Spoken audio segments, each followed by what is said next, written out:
بسم اللہ الرحمن الرحیم الحمد للہ الحمد حقہ کما یستحقہ والصلاۃ والسلام علی سید العرب والعجم اما بعد فاعوذ باللہ من الشیطان الرجیم بسم اللہ الرحمن الرحیم محمد الرسول اللہ والذین معہ اشداء علی الکفار رحماء بینہم صدق اللہ العظیم وبلغنا رسولہ النبی الکریم الامین۔ قابل صد احترام عزت مآب جناب انیق احمد صاحب، وفاقی وزیر برائے مذہبی امور و بین المذاہب ہم آہنگی، قابل صد احترام حضرت علامہ حجت الاسلام والمسلمین ڈاکٹر شبیر حسن میثمی صاحب اور جناب اخنزادہ زاہد علی اصغر صاحب، منڈال میں تشریف فرما حضرات علماء کرام و اساتذہ کرام، نوجوانان اور میری بہنیں بیٹیاں، میں تمام احباب کا اس موقع پر شکریہ ادا کرتا ہوں کہ اس خوبصورت محفل اور کانفرنس میں آپ نے شرکت فرمائی۔ انیق صاحب ایک لرنڈ اسکالر ہیں، ان کے پروگرامز یقیناً آپ نے دیکھے ہوں گے۔ قرآن مجید کی انہوں نے جو خدمت کی ہے، اللہ سبحانہ و تعالیٰ نے ان کو عزت و توقیر اپنے کلام کی وجہ سے عطا فرمائی ہے، اور ہم اس کے سب معترف ہیں۔ بہت خوبصورت علمی پیرائے میں حضرات علماء کرام کو بلا کر قرآن مجید پر گفتگو فرمایا کرتے تھے، اب آپ مصروف ہیں۔ یقیناً ایسے احباب کی وزارتوں کے مسندوں پر بیٹھنے کے لیے سے ایک ایسا جسچر جاتا ہے کہ یہ قوم بھی پڑھی لکھی قوم ہے، جس کے وزراء قرآن و سنت کا علم، نالج اور وزڈم رکھتے ہیں۔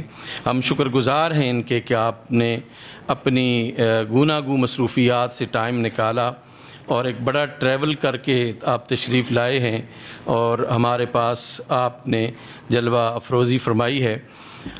میں تمام احباب سے یہ گزارش کروں گا کہ مسئلہ فلسطین کو ہمیں اجاگر اور زندہ رکھنا چاہیے، اور رسول اللہ صلی اللہ علیہ وآلہ وسلم کی سنت طیبہ پر عمل کرتے ہوئے مظلوموں کی مدد کرنی چاہیے۔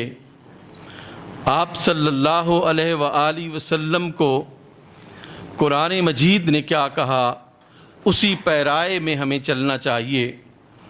صحابہ کرام کو رسول اللہ صلی اللہ علیہ وآلہ وسلم کے ساتھ نسبت کی وجہ سے جو ان کی کوالٹی بیان کی کہ محمد الرسول اللہ، محمد اللہ کے رسول ہیں، والذین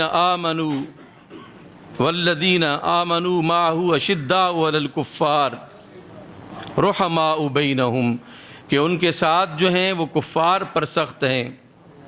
والذین معہ اشداء علی الکفار رحماء بینہم، آپس میں رحیم و کریم ہیں۔ اس کو ہمیں اپنی زندگی کا لاہ عمل جو ہے وہ سمجھنا چاہیے۔ مسلمان کون ہیں؟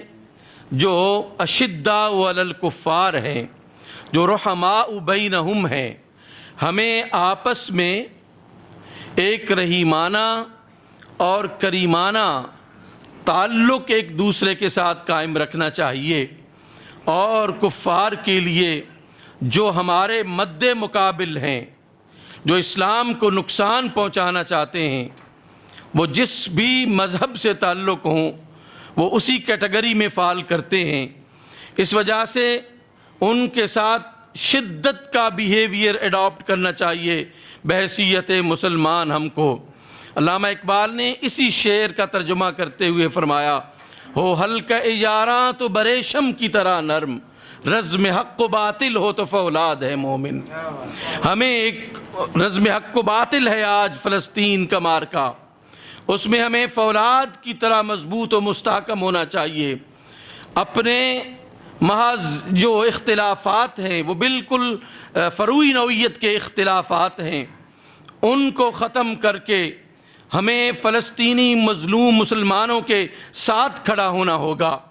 ہمیں یہ ثابت کرنا ہوگا کہ وہ ہمارا خون ہے، وہ ہماری برادری ہے، وہ ہمارے بھائی ہیں، وہ ہماری بہنیں ہیں۔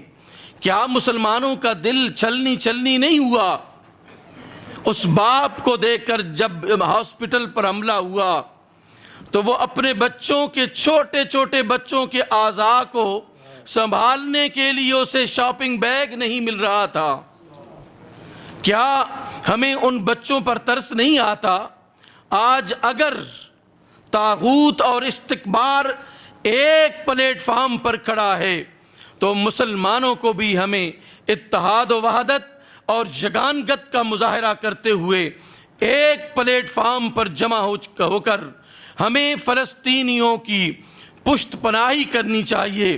وہ نہ صرف فلسطین کا معاملہ، فلسطین کا قضیہ لڑ رہے ہیں، بلکہ وہ مسلمانوں کا قضیہ لڑ رہے ہیں، وہ قبلہ اول کا قضیہ جو ہے وہ لڑ رہے ہیں، اور وہ ہمارا حسن ہے۔ انہوں نے مقاومت اور مزاحمت کو زندہ رکھا ہوا ہے۔ یاد رکھیے کہ اگر جن قوموں کے اندر سے مزاحمت ختم ہو جاتی ہے وہ قومیں مٹ جایا کرتی ہیں، وہ قومیں ختم ہو جایا کرتی ہیں۔ ہمیں باطل کو باطل کہنا ہوگا، ہمیں حق کو حق کہنا ہوگا۔ حضرت مولا علی کرم اللہ تعالی وجہ الکریم نے فرمایا کہ اگر اہل حق کی طرفداری چھوڑ دیں گے تو پھر یہی تصور کیا جائے گا کہ باطل جو ہے وہ حق پر ہے۔ ہمیں اس حق کے ساتھ جو ہے وہ کھڑا ہونا ہے، ہمیں فلسطین کے مظلوم مسلمانوں کے ساتھ کھڑا ہونا ہے۔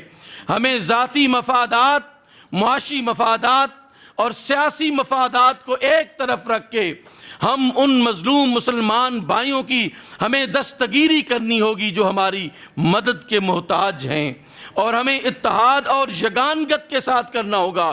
یاد رکھیے کہ ہم وَاعْتَصِمُوا بِحَبْلِ اللَّهِ جَمِيعًا وَلَا تَفَرَّقُوا کو پڑھتے ہوئے گزر جاتے ہیں۔ اللہ نے ہمیں حکم دیا ہے اعتصام بحبل اللہ، جو قرآن و سنت ہے، ہمیں اس کو مضبوطی سے پکڑنے کا حکم دیا ہے، اور پھر اسی حکم کے مطابق نہیں فرمائی ہے وَلَا تَفَرَّقُوا، یہ نہیں بھی حکم ہے کہ تم تفرقہ جو ہے وہ کبھی بھی ایجاد نہ کرو۔ ہمیں اپنے ذاتی مفادات کو پس پشت ڈال کر امت مسلمہ کو ایک پلیٹ فارم پر جمع کرنا ہوگا، اور اس کے لیے ضروری ہے کہ ہم قربانیاں دینا سیکھیں، اس کے لیے ضروری ہے کہ ہم سیکریفائز کرنا سیکھیں۔ اللہ ہمارے ساتھ تب ہوگا جب ہم اللہ کی مدد کریں گے۔ ان تنصروا اللہ ینصرکم ویثبت اقدامکم، اگر تم اللہ کی مدد کرو گے تو پھر اللہ تمہاری مدد کرے گا، تمہارے اقدام کو، تمہارے قدموں کو ثابت رکھے گا۔ اللہ کی مدد کیا ہے؟ اس کے دین کی مدد ہے۔ اللہ کی مدد کیا ہے؟ اس کی کمزور مخلوق کی مدد ہے۔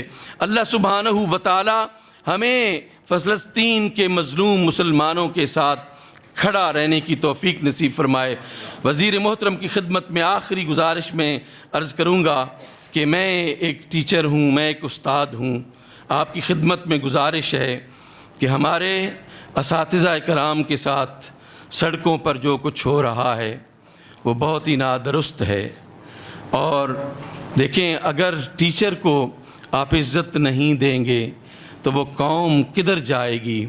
ہم بحیثیت ریاست پاکستان ہمیں یہ ثابت کرنا ہوگا کہ رسول اللہ صلی اللہ علیہ وآلہ وسلم نے فرمایا انما بعثت معلما، اللہ نے مجھے معلم بنا کے بھیجا ہے۔ تو اس معلم کی ہم جہاں کہیں بھی بیٹھے ہوئے ہیں عزت و تکریم کرنی چاہیے اور ان کے جو مطالبات جائز مطالبات ہیں ان کو تسلیم کرنا چاہیے۔ مجھے یقین ہے کہ آپ بھی صاحب علم ہیں اور ایک لرنڈ اسکالر ہیں، آپ جو ہے وہ اس کی طرف توجہ فرمائیں گے، اور جو جس منسٹری سے یہ تعلق رکھتا ہے قضیہ، اس کے لیے ہماری طرف سے آپ سفارشات جو ہے وہ فرمائیں گے۔ والسلام علیکم ورحمۃ اللہ وبرکاتہ۔